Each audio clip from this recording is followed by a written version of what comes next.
There is a fundamental misstatement of the issue in the question. We can no longer continue to make policy for ourselves, in our country, in our region, in our continent, on the basis of whatever support the Western world or France or the European Union can give us. It will not work. It has not worked, and it will not work. Our responsibility is to charter a path which is about how we can develop our nations ourselves. It is not right for a country like Ghana, 60 years after independence, to still have its health and education budgets being financed on the basis of the generosity and charity of European taxpayers. By now, we should be able to finance our basic needs ourselves. And if we are going to look at the next 60 years as a period of transition, a period whereby we can stand on our own feet, our perspective has not to be what the French taxpayer decides to do with whatever surpluses that they have in France. They're welcome. They're appreciated.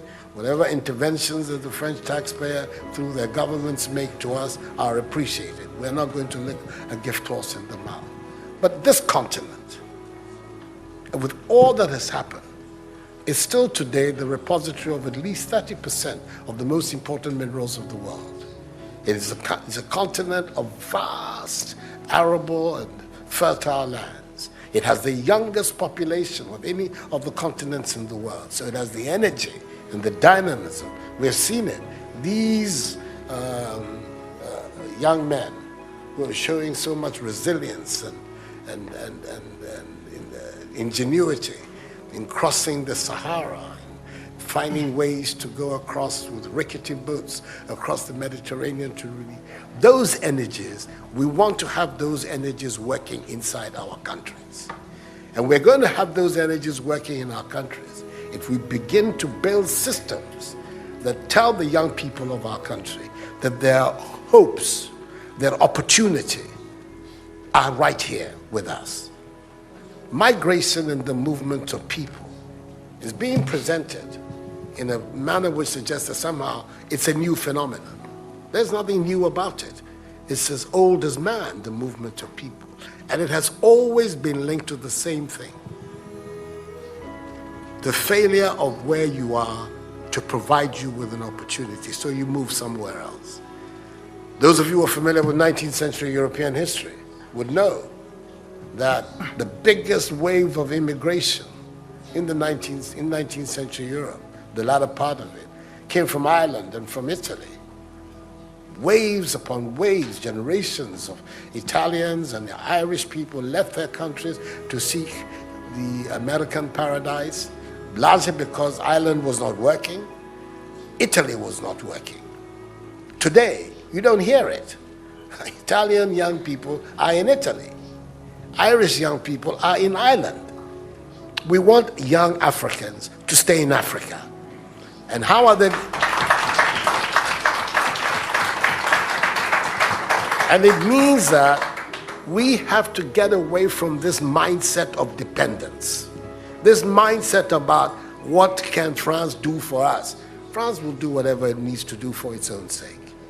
And when those coincide with ours, tant mieux, as the French people say. But our main responsibility as leaders, as citizens, is what we need to do to grow our own countries. What are the institutions that work that will allow us to have good governance, to have accountable governance, to make sure that the monies that are placed at the disposal of leaders are used for the interests of the state and not for those of the leaders, to have systems that allow for accountability, that allow for diversity, that allow for people to be able to express themselves and contribute to fashioning the public will and the public interest. Our concern should be with what do we need to do in this 21st century to move Africa away from being cap in hand and begging for aid, for charity, for handouts. The African continent, when you look at its resources, should be giving monies to other places. We have huge wealth on this continent, in our own country of Ghana. And we need to have a mindset that says, we can do it. Others have done it. We can also do it. And once we have that mindset, we will see it as a liberating factor for ourselves.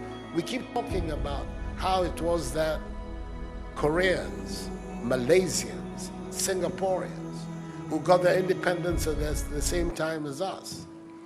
We're told of that at the time of Ghanaian independence, per capita Ghanaian income was higher than that of Korea.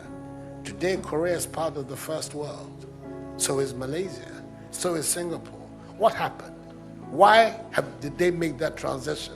And 60 years after independence, we are where we are. Those are the matters that should concern all of us as Africans, as Ghanaians.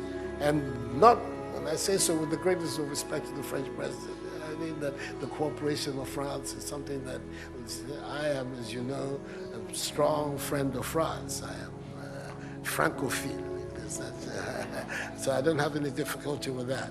But I'm talking about our own propulsion, what we need to do to get our countries to work so that we can create the conditions that would allow our young people to forego this hazardous effort to get to Europe. They're not going there because they want to. They're going there because they don't believe they have any opportunities in our countries. So that should be our focus. And I believe that with that if we change that mindset of dependence, that mindset which is contingent on aid and charity, we would see that in the decades ahead of us, the full flowering of the African peoples will take place. And that new African personality that was talked about at the time of our independence will become real and imminent in our times. That's what I'm saying. I hope that I'm not upsetting the questioner or even some of my friends who are here. But these are my strongly held beliefs. And that is the reason why I've adopted as the slogan of my presidency, of my period in the Supreme Office of Ghana, that we want to build a Ghana beyond aid. A Ghana which is independent, which is self-sufficient, that is capable of standing on its own feet and building its own life. We can do it if we have the correct mindset to do so. Mr. President, those are my contributions.